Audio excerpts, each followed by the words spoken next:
Hello everybody again. Who is new here, so welcome to Slevarna stage. I'm very glad that you find your way here, and we will just continue with the next speaker and the next talk. But before I shortly introduce you, I have to say that for us, this concept of working with journalists and support them somehow, share with them knowledge we gather also through you and with the help of all of you, we came with a new concept called Media Hub, and we would like to start very soon concept of co-working space for journalists. So also Inbar very well fits into this idea of working with journalists and working with information in maybe a new way. But what is important now is Inbar and her talk. She's a digital nomad and accomplished journalist in the field of blockchain and cryptocurrencies. Working on a decentralized journalism platform which aims to expose political conflicts from within, facilitate dialogue and enable free speech, following the belief that decentralization has the ability to transform societies and empower individuals. So this is exactly what I was talking about. So the application, I completely forgot the name. It's called Salam Talk, so definitely follow the Salam Talk. And right now, Inbar, Preiss, stage is yours. Thank you. Thank you.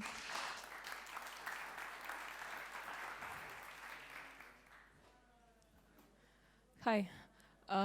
So 1 year ago, I moved back to my home country, Israel, for a few months.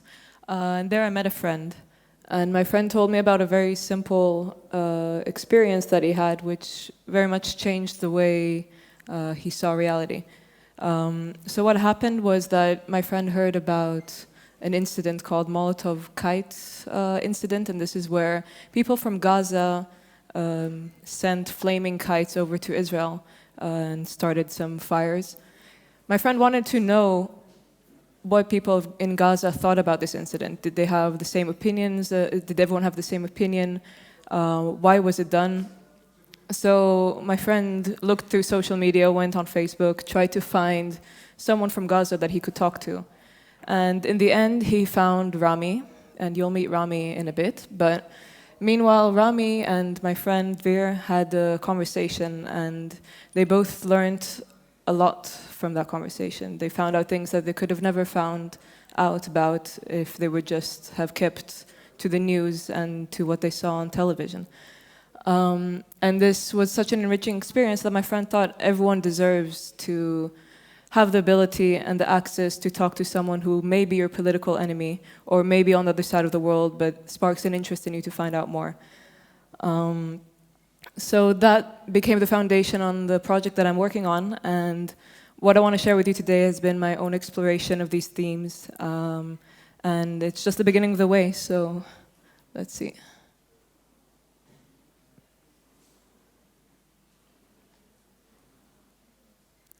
Okay, so the way I see it, it's several aspects coming together. On one hand, we have politics, the conflict itself being political. Governments are involved, there's geography separating the people. On the other hand, we have media and communication being the filter through which people see reality, through which this is the main way people know about the other side or what is going on in the world. And this involves the news industry and the journalism industry. And what I find interesting is when you combine this with technology, what can today's most advanced technology offer these two fields, and the intersection between them I find can lead to interesting aspects, especially when you implement peer-to-peer networks and decentralization to allow for direct communication. So in this talk I want to focus about the Israeli-Palestinian conflict.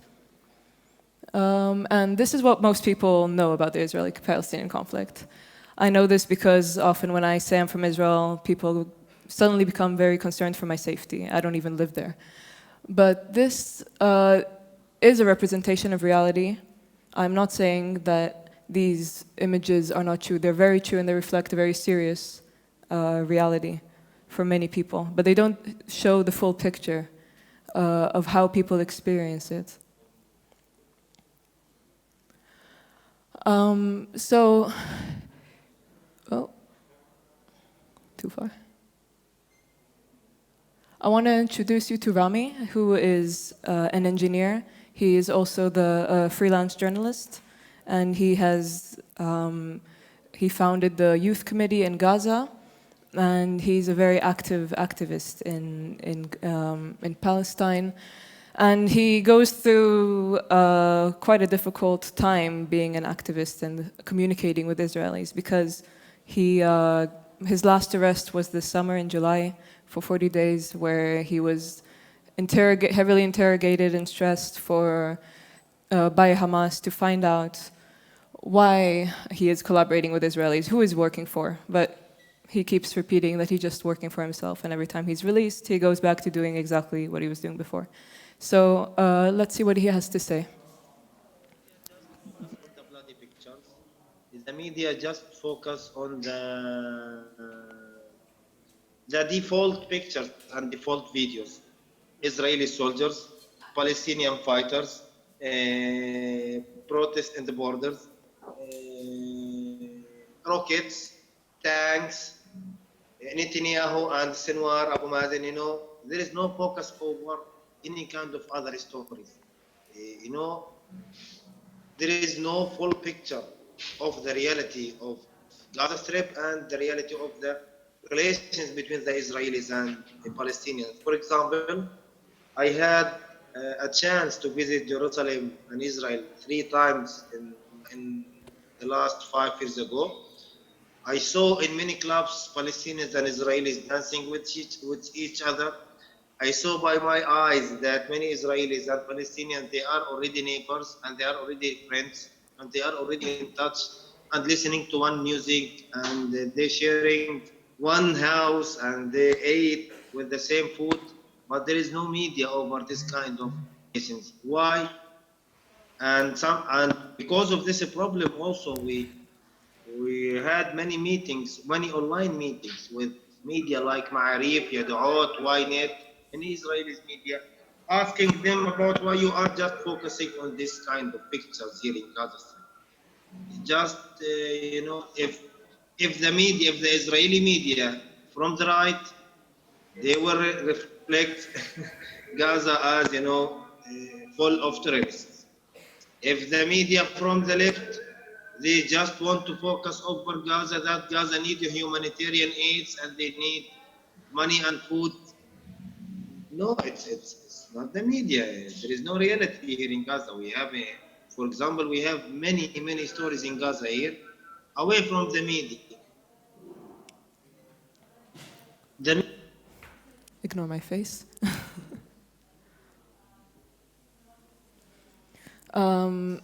So what Rami was referring to, and part of what he said, is that the political influence of mainstream media in Israel tends to portray Gaza and their experiences in certain ways, depending on whether they're left-wing or right-wing.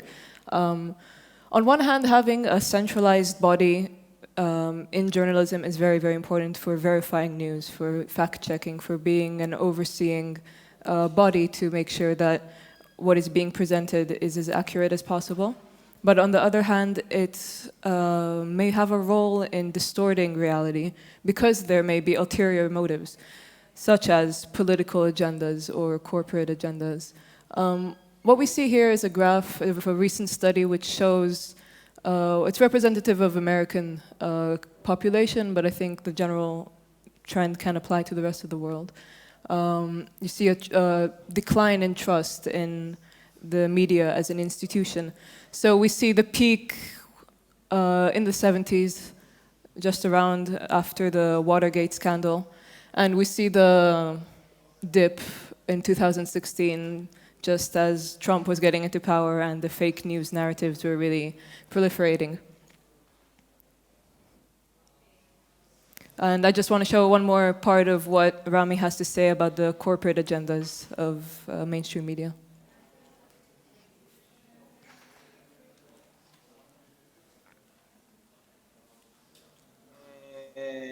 a special case. There are a lot of conflicts in all over the world. The Israeli-Palestinian conflict, it's like the Southern Northern Korean conflict. It's a conflict in the end. So the conflict has no nationality. But sometimes there are people need to make the Israeli-Palestinian conflict as a special conflict, because this kind of conflict make a lot of money, a lot of financial projects for some local and international persons. Maybe the conflict between India and Pakistan, there is no money maybe there. But the conflict between Israel and Palestine created very high money, very high dollars. No, we need to put the Israeli-Palestinian conflict with other conflicts. Because if you are looking at the world, you will find that there are other conflicts had solutions. Why the Palestinians and the Israelis with no solutions until now? Because it's a factory of money, of dollars.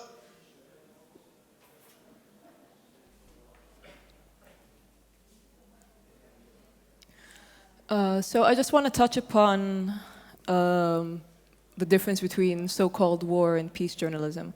And this is just to show that there is ethical practice of journalism, or at least a framework for ethical practice of journalism for conflict zones. And the essential difference is the focus on the action and violence, the sparking violence which captures views, in contrast to showing a more solution-based approach, and rather than focusing on just government officials and elites being involved and making the big decisions, also show the grassroots movements and the individual efforts of regular people who are involved in the conflict, and this way show a bit more of a human perspective with more different kinds of perspectives than just the images of violence.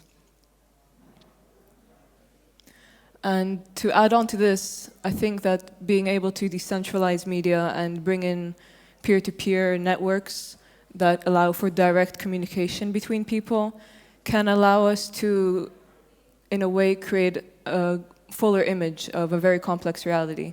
I have here a mosaic picture, mosaic art, because I think in the end of the day, reality is just a mosaic of human experience. Each of us have our own perspectives, and journalism is not a math equation. There is no absolute truth, because everyone experiences a certain story from their own perspective. So I think this is something we need to keep in mind and let go of the notion that all news needs to be objective. In fact, on quite the contrary, you need to acknowledge your standpoint, know where you're coming from and where you stand in order to report in the most accurate way.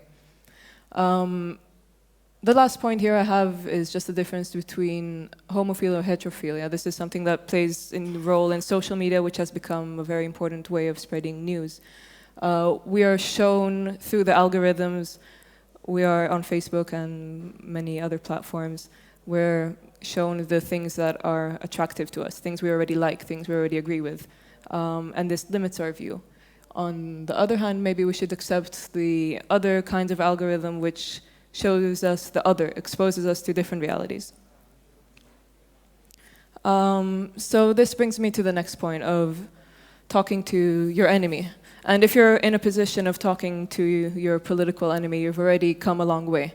But I want to examine what it is that makes it difficult and what we can gain from having these kinds of conversations, and how you can have a conversation with someone that you are conditioned to hate but actually don't know anything about, and what can we do to facilitate this process. This summer I had the opportunity to go to the West Bank with a journalism group, and there we had an encounter with the mayor of an area called Kalkilia, which is signified on the map. And he told us about his experience with Israelis. More specifically, he said that, in his words, in my translated words, we want to live together and coexist, referring to living with the Israelis and his experience as occupied West Bank. We want to live in dignity and be listened to. We pay the price of the politicians who create this reality of hatred and distrust between our nations. But there's no chance for dialogue, since the only Israelis we see are soldiers who humiliate and threaten us, or settlers who take our land. And this quote that I have written up here, I thought was particularly significant. When watching and reading the mainstream news, people are drinking from the pipes of the government, but you, who came to listen to the people living here, came to drink from the freshwater springs. So this is something that I hope can be shared and give people the opportunity to drink, fresh water. And Rami has a similar perspective.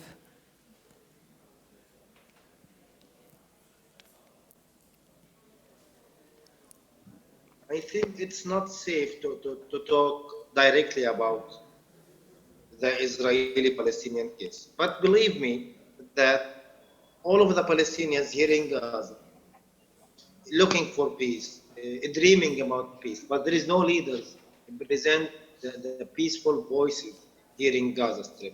Also Hamas and also the Palestinian factions. When the Palestinian factions talking about a truce for 10 years with the Israelis. I think a truce agreement for 10 years, it's like peace agreement.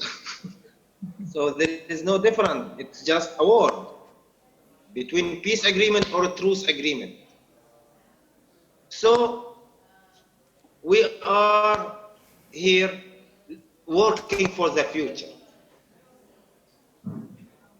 And also we are thinking how we can create good Palestinian leaders for the future, leading the civil society, leading the political field, in the same side, working with Israelis figures in civil society and political field to create a new kind of Netanyahu, a new kind of Lieberman, a new kind of Abu Mazen, a new kind of Livni, a new kind, and sit in one table and do something. Because we will be in this conflict for infinity.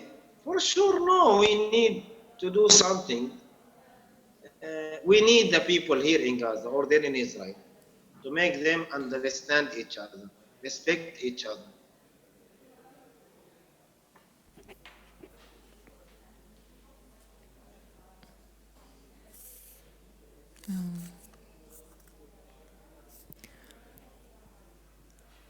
So one way to ease the way to allowing Israelis and Palestinians to talk to each other directly and talk about the most pressing and difficult issues of occupation or of the conflict is to gamify this conversation.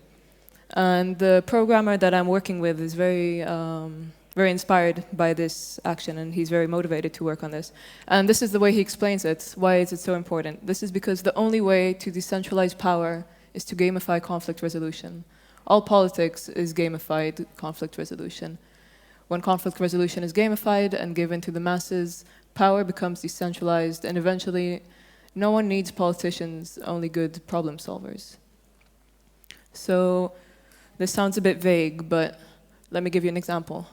There is Sapir Handelman, who is an Israeli academic and the chairman of Minds of Peace Initiative.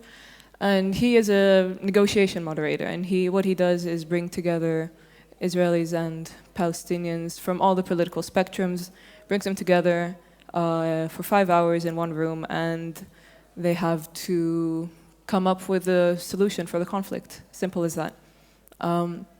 And what he goes to show is that, and I'll show you the video in a moment, but he's showing that, in fact, it is possible to reach an agreement and in this way put pressure on politicians which have not been doing this job very well. But it's very important to have rules to these conversations because things can easily slide down a slippery slope. The rules that he discusses are focusing on the future, not digging into the past, and no blaming and no insulting. And this is a very important role of the moderator. So if we could play the video.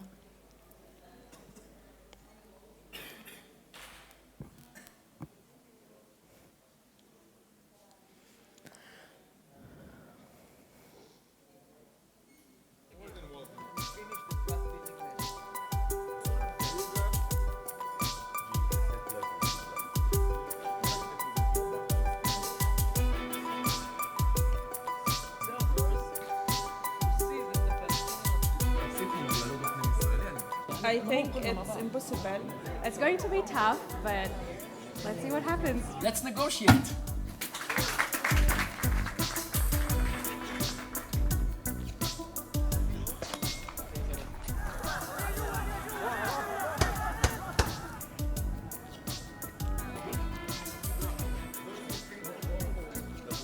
We believe that the missing component in almost any peacemaking initiative is the involvement of the people.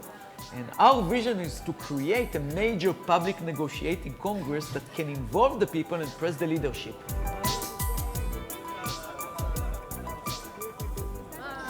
Hello. Nice to meet you all. Everyone in the back of his heart knows that this conflict cannot continue forever. It's going to be catastrophe. So people came to listen, to make their opinions in order to find solution to the conflict. So we would like Palestinians and Palestinian Authority will denounce any killing of innocent people. Before that, we lived together. We lived together in peace. But the occupation is a big reason for the state. The environment in the checkpoints is inciting a lot of violence. You won't be able to do it, so don't cheat me with that promise. I don't mean you personally. You guys and us, and we speak about the future we want to build. Let's be constructive. Let's be constructive.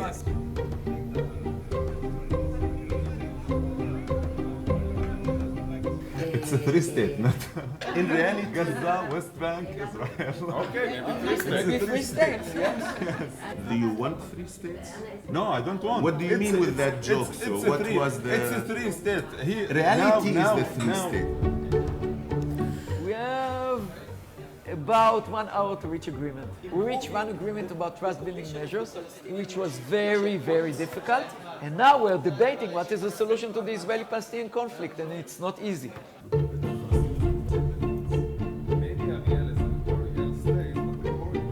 No one is going to leave Jerusalem, and perhaps if we will have time and to continue Because I Jerusalem. believe Jerusalem is the micro solution. Let's agree to disagree and talk about it later. No, Now we are committed. everyone agree to the two-state solution? Yes. Yes. So we reach an agreement.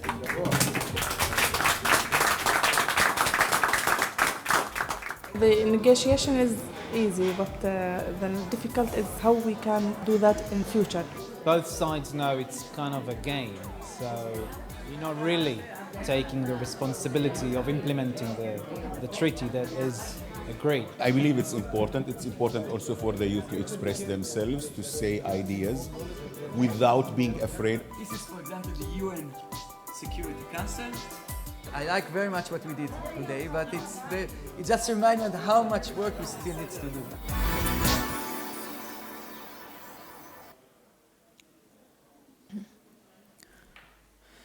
So I thought that was pretty cool, but there are some problems when having these kind of conversations. Some of the problems include if you just allow anyone to come in and discuss conflict resolution, is the lack of knowledge or the lack of education, the lack of language, or slipping into emotional stories of the people who are experiencing this, and it's not easy. So what Sapir is now busy doing is developing an AI to help moderate these kind of conversations and have an intelligent, digitally intelligent environment that can whip out the right information at the right time and keep people on the right track. So I think this is an interesting project that I'm curious to see how it will end up.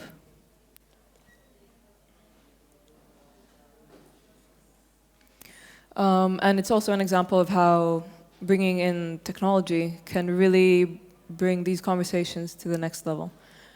In addition to this, technology can bring in censorship resistance. For example, 1 in 5 protects communication from censorship and surveillance. It's a protocol that allows for intelligent routing to ensure that everything is highly private and anonymous, relaying through different networks. Privacy and anonymity are very important when in very sensitive political zones because there's high consequences to discussing certain things or being in contact with certain people.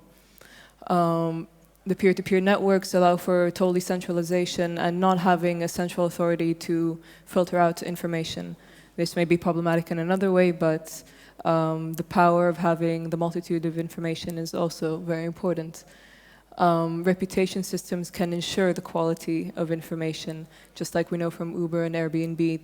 This way allows us to think twice about who we interact with based on their reviews.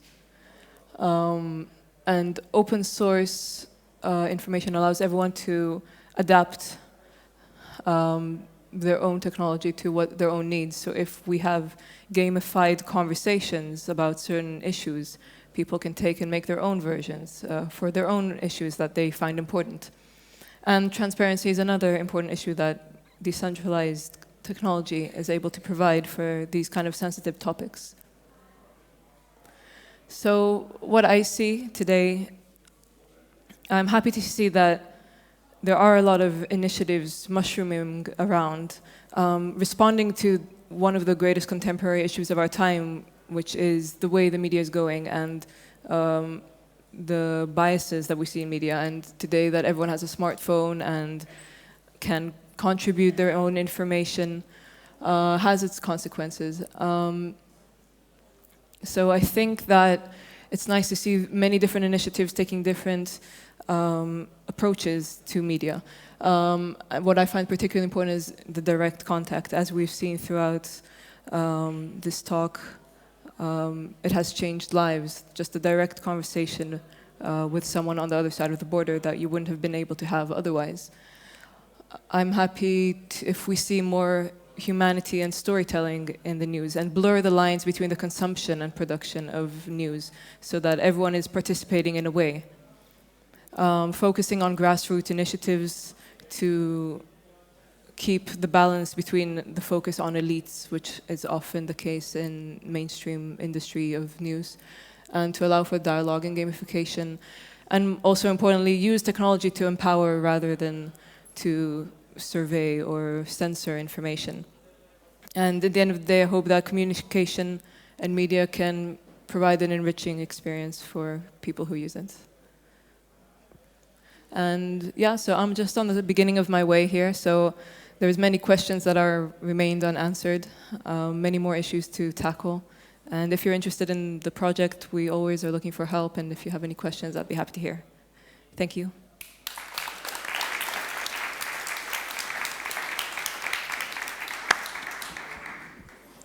Okay, so now is your time. So is there any question, audience? Okay.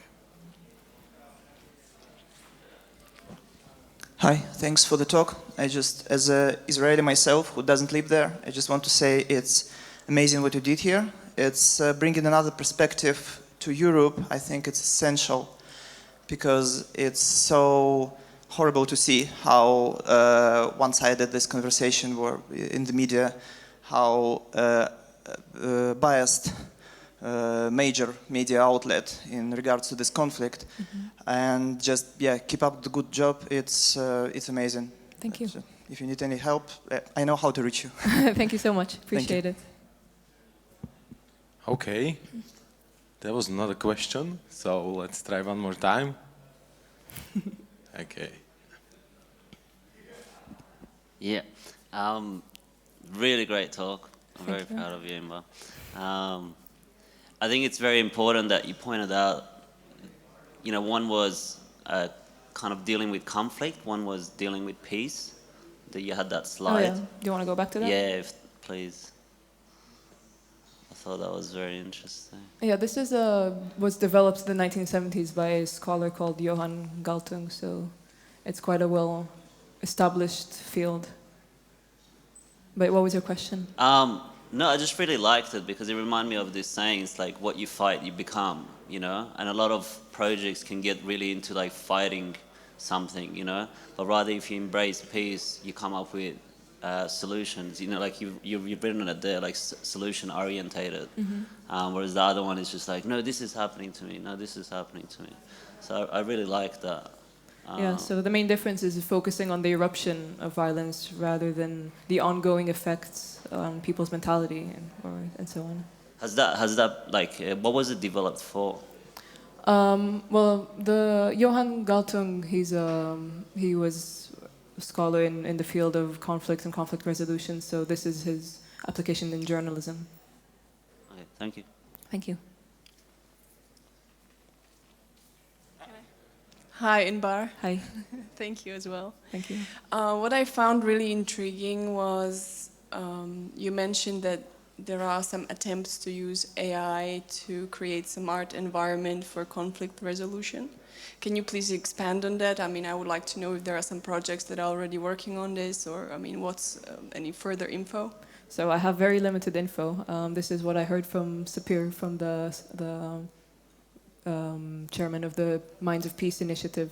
It's something he's working on, and that was the information he gave me. I can't really tell you much more. If you want, I can give you his details, and maybe you can ask him. Yes, perfect. Thank you.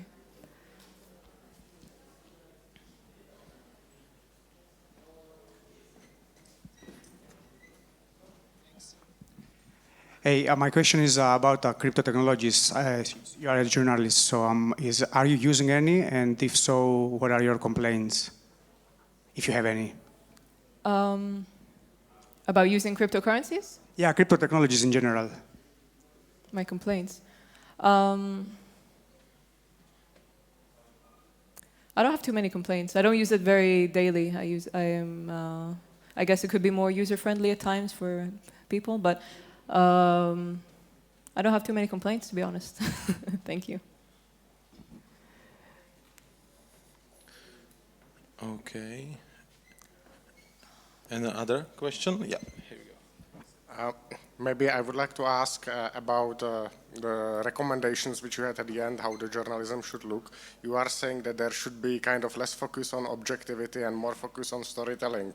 Like when I read mainstream media, sometimes like all the columnists or like with anything which is not direct reporting, I think there is sort of kind of too much of storytelling that they are pushing their own agenda either from one side or from the other side, and it's, from my perspective, it's kind of not readable, and I am more or less quitting of reading of this stuff at all. Mm-hmm. So why do you think this is a way forward? Or maybe in your case, like Israel-Palestine, that may be like an edge case, but in general, why do you think you would do more storytelling and less kind of focus on objectivity? I think maybe it's not a matter of eliminating the so-called objective facts, but I think that media platforms should put a bit more effort into not claiming objectivity too fast, not having the claim to saying that they're publishing the absolute and only truth, because just a matter of a few words or a choice of words already puts you in a position. Why did you say terrorist and not fighter? Why did you say this and that? So it's more in the nuance, which is what perhaps my problem is with claiming to objectivity. Perhaps saying that I'm not saying that the news should be all storytelling and so on, but I think that objectivity is something that we should reconsider when referring to. Hope that answers your question more or less. Okay.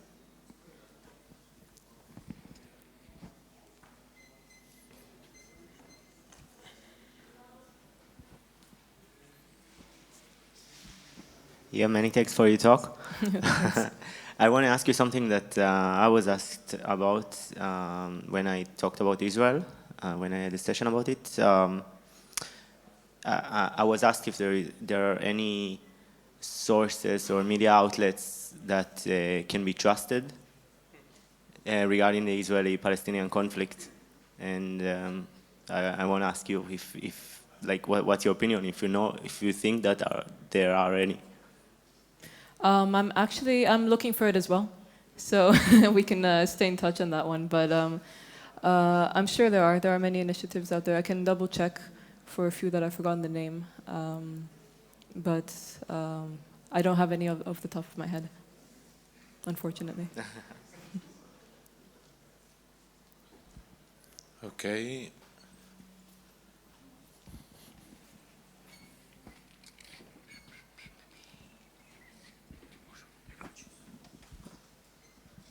Hi, thanks for the talk. My question is related to implementation. How would you avoid your app, Salam Talk, becoming a shit show? So people just going on it to lie or spreading misinformation for the sake of like making the conflict resolve itself in one way, or just for like the sake of being a troll? Thanks. So yeah, that is a very serious issue, and I don't have all the answers. As I said before, this is a work in progress. So I was hoping that the reputation system and reviewing system would be a strong incentive for people to provide good quality and marginalize the lower quality of information. But then again, this is a bit more complicated because people within the conflict may have their own dispositions and agendas and emotional background. So if anyone knows about a clever way to verify news in these kind of decentralized environments, because the aim here is not to go through centralized bodies, but rather avoid it and have an ecosystem where these things happen organically. And perhaps thinking that a reputation system alone would be sufficient for this, perhaps that is a naive idea. This is something that perhaps needs to be tested out first. So yeah, I'm currently struggling with the same question as well. So thank you. Hi. Thanks for an inspiring talk. And my question is about social media. So it is known that they promote like stories filled with emotions, fear and anger, and people also are kind of walled off and they don't really like meet in person. So they are not afraid to say some things that like hurtful things. And do you think that social media might be, or are you concerned they might be counterintuitive for an initiative like yours? I think that having a moderator is very important. So just as discussed before, I think I mentioned that having a moderator to establish rules of the conversation, to establish that there is no, there's focusing on the future and no blaming and insulting the other, and having a constructive conversation is very important for these interactions. That's for sure. So when it comes to group interactions, there will need to be a moderator who is volunteering to be an ambassador for that kind of initiative. How would you measure the health of a conversation? Reviews. There will be hopefully silent watchers watching as well and giving overview. So also this is work in progress, so we'll have to see how different implementations can work out. Thank you. Okay, any other questions?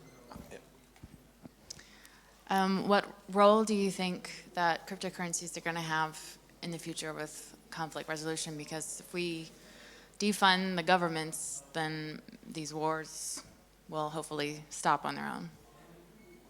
That would be quite a radical step for sure. Well, let's see. We can see how it played out in Venezuela, having the economic collapse there and the political collapse as well. Bitcoin saving many lives for people. So perhaps in conflict zones where people have maybe a lot less opportunity to turn to, and then cryptocurrencies are a good option and a safe option. So I think that when it comes to defunding governments, I think there's a long way to go until something like that happens. But if such a collapse does occur, then there will be an alternative for people to turn to. Thank you. Thanks.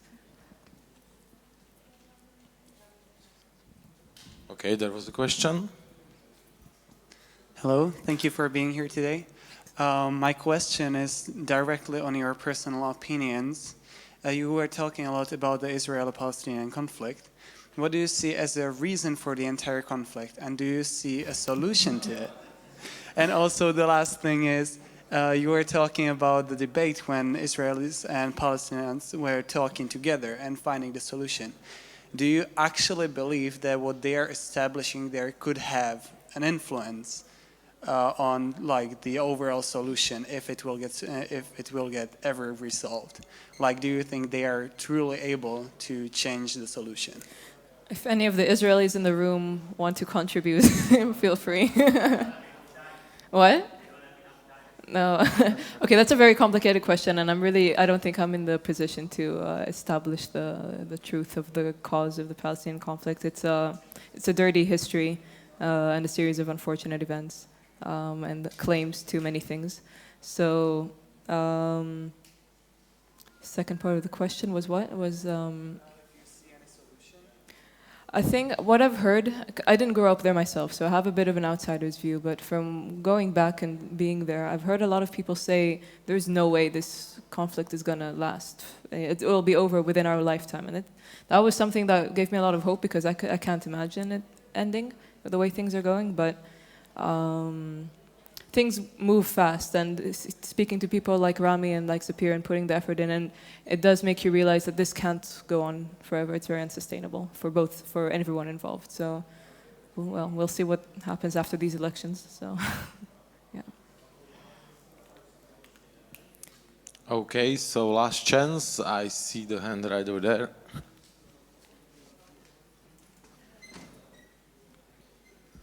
Thank you very much for the talk. Very interesting and inspiring. I'm wondering if you have any thoughts or even recommendations on the consumption side of media, because we kind of have even social media or blogs, something like that, where we suddenly can listen to people from the other side, which is often problematic, and we meet people like you, Rami, in this case. Do you have any recommendations or thoughts on that in general? Recommendations on platforms which offer direct communication?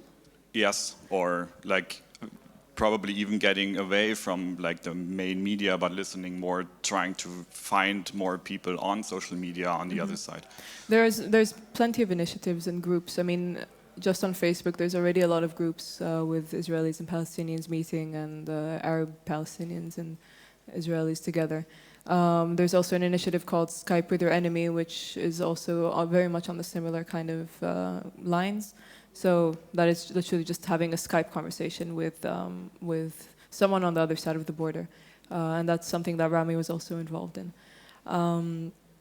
So yes, once you look into it, there's plenty of, as you mentioned, there's a lot of blogs. Perhaps I can send you a few links. And that's the thing. These conversations are happening. The Salam Talk application in itself is not innovative in that way. People are talking.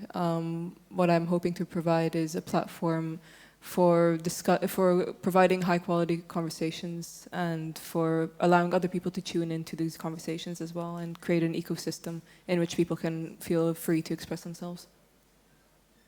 Okay, thank you. Thank you.